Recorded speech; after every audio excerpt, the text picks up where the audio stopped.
I'm Simon Collins, Joint Managing Director of SEBi Group Limited. SEBi Group been formed through a group of companies. We're a toolmaker, an engineering company and a moulding development business, and now we've also got a full mould production business as well.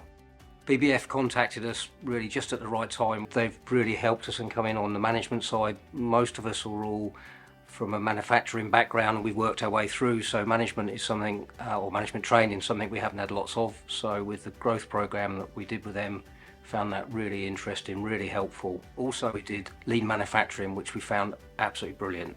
Myself and my partner went to that. We both came out of that really excited, if that's the right word. It was really good, really interesting and really insightful. What we got from the program was really more about the systems to be in place and the training that we need to give to the staff. The benefits we'll work through over a reasonable period of time to give us absolute growth. One of the plus sides of going to the growth program and the lean manufacturing has been meeting all of the other companies. We really do get an awful lot of their experience shared with us. Everybody's really helpful and quite happy to share their experiences. Found that really good. I'd absolutely recommend any other company to work with. Buckinghamshire Business First really was first class.